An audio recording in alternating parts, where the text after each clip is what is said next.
Nous recevons ce soir l'amiral François Bellec. Bonsoir, merci d'être avec nous dans 64 minutes sur TV5 Monde. Vous êtes l'auteur de ce magnifique ouvrage, véritable encyclopédie, Histoire universelle de la navigation. Tome 1, il y aura un deuxième tome, on va en parler.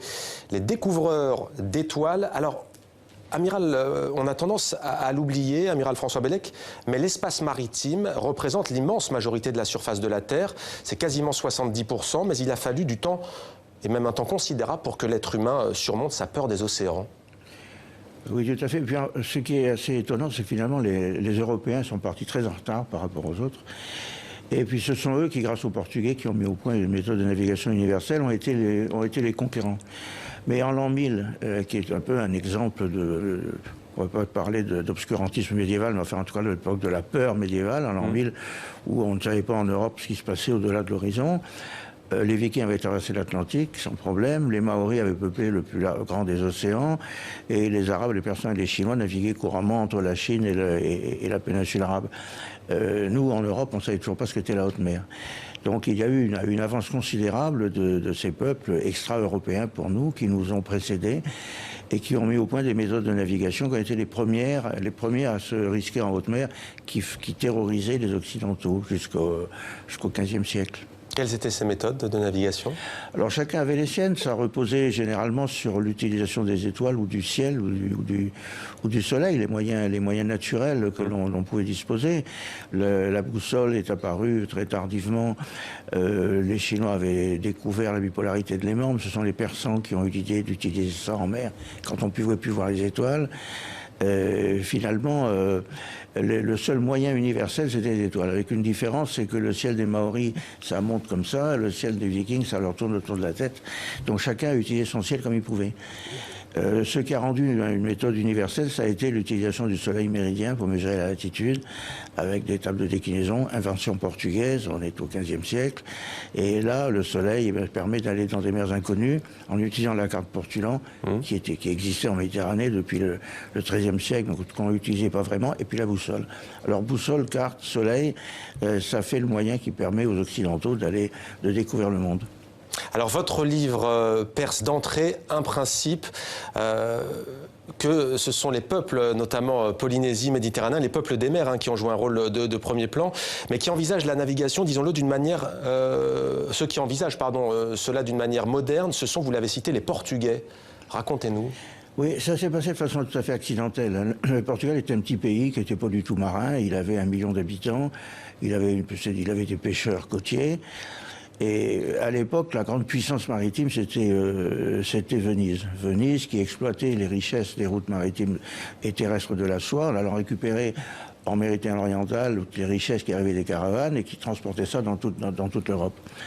Il y avait aussi les Hanséates, la Ligue hanséatique créée entre Hambourg et Lübeck, avec des bateaux solides, la coque, un superbe bateau, des gens, des marins dans l'âme, des commerçants dans l'âme. Mais la haute mer échappait encore à tout le monde. Et puis les Portugais ont eu l'idée, après avoir fait le siège de Ceuta pour aller installer une petite croisade sur la rive sud du détroit de Gibraltar. C'était pas phénoménal, mais c'était une aventure fantastique. Le Portugal touche l'Afrique, s'aperçoit que l'Afrique c'est pas si loin que ça, et décide de faire le tour. Alors d'après ce que l'on savait à l'époque, d'après ce qu'avait pu expliquer Ptolémée, le grand géographe compilateur de tous les géographes grecs, l'Afrique, ça devait être quelque chose qui devait s'arrêter à peu près au golfe de Guinée, quoi, grosso modo. Donc il partait pour quelque chose qui n'était pas terrible. Il fallait d'abord franchir le Cap Bojador. Le Cap Bojador, c'est au sud du Maroc, c'était le cap de la peur. La tradition disait que là, la peau des hommes devenait toute noire et que les courants vous entraînaient vers l'équateur où l'eau bouillait. Ben, il fallait vérifier. C'est un peu comme le mur du son, il fallait vérifier que ça passait ou que ça passait pas. Alors on voit bien entendu des bateaux qui défilent. En principe, il y a des magnifiques photos dans cet ouvrage. Tome 1, on l'a dit, les découvreurs d'étoiles. Parlez-nous de ces bateaux. Invention de la voile 3200 ans avant Jésus-Christ. Racontez-nous l'évolution même de ce monstre des mers, entre guillemets, ou pas d'ailleurs. Oui, le bateau est devenu le plus grand objet mobile construit par l'homme à toutes les époques, jusqu'au super porte-conteneurs actuel. Ben, ça a commencé tout bêtement quand des hommes se sont aperçus qu'on pouvait s'asseoir sur un tronc d'arbre et que ça flottait.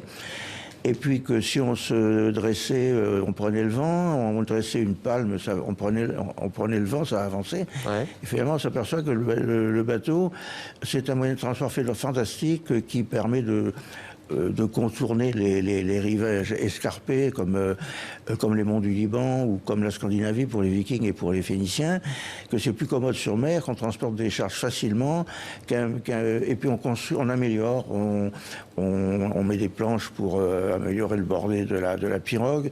Petit à petit, on fait des progrès. Donc, les bateaux se séparent entre le bateau à voile.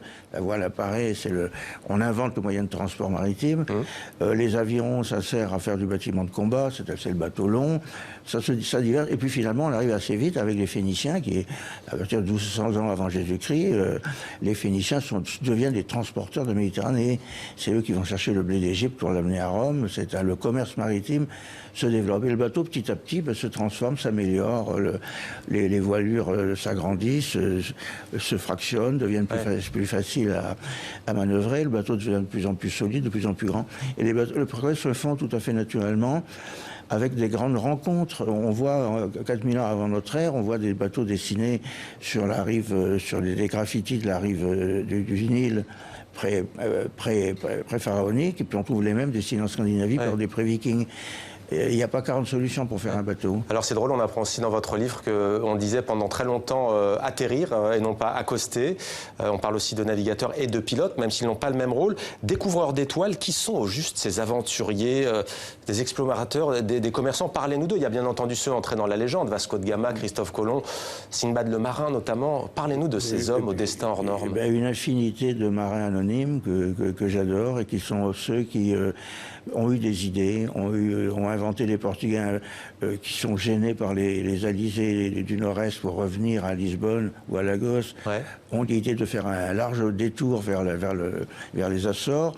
Ils inventent la première option météorologique, ce qu'utilisent maintenant les marins du Vendée Globe. Mais qu'est-ce qu'ils cherchent? Pourquoi partent-ils? Ils partent pour arriver aux épices. Le moteur, le propergol des découvertes, c'est le poivre. Le poivre, ça vaut plus que l'or.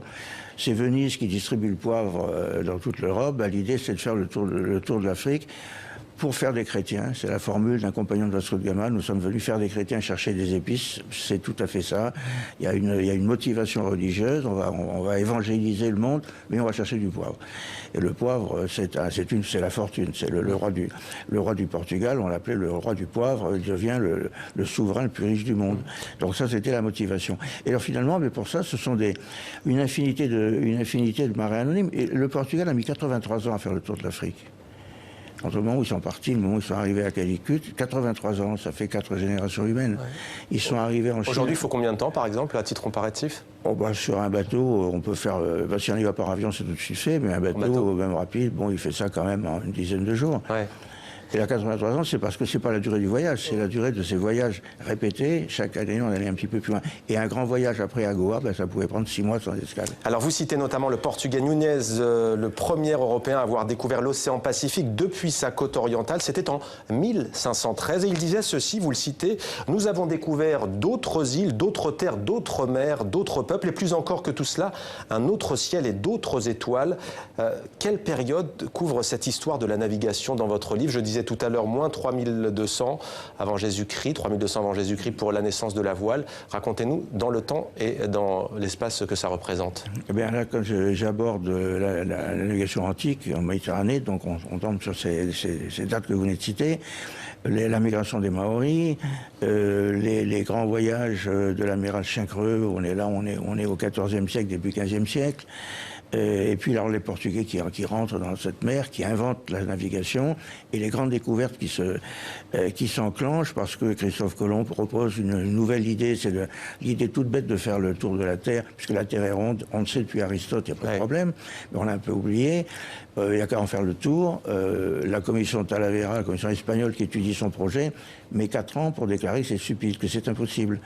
À l'époque, voilà les mentalités. Donc tous ces marins ont été des gens d'une infinie modernité et qui ont eu des idées fulgurantes, qui étaient toutes un peu teintées d'un peu d'anachronisme et un petit peu suffisamment d'erreurs pour que ça paraisse raisonnable et faisable. Pour autant, amiral, il a fallu du temps pour que les historiens prennent la mesure de l'immense apport des navigateurs aux sciences, notamment. Pourquoi ?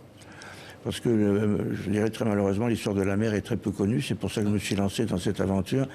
C'est que je me suis aperçu que les historiens connaissent très mal le fait maritime. C'est ésotérique, ça échappe un peu à tout le monde. Il y a un déficit. Sur certains pays ont fait des efforts, comme les Portugais, qui se sont donné un mal de fou, un mal de chien à raconter leur histoire, mais c'est une histoire trop peu connue. Quel est le navigateur qui vous fascine le plus et qui a, selon vous, beaucoup contribué au développement des sciences? Oh, ils sont tous, je pense, enfin, le plus grand, ça a été Christophe Colomb, sans aucun problème. Il avait beaucoup de défauts, mais c'est le seul qui a mené une idée personnelle à son terme, qui a une idée, les autres aventures ont toujours été des affaires collectives. Christophe Colomb, c'est un homme qui a eu une idée, qui était en avance sur son temps, qui était en avance sur une commission de scientifiques, de religieux, qui pendant 4 ans a essayé de démolir son idée, et c'est lui qui avait raison.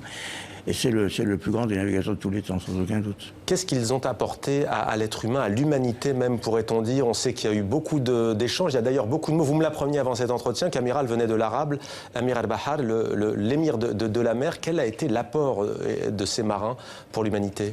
Ça a été les premières rencontres entre cultures, entre les routes maritimes ont transporté des cultures, des civilisations, des religions.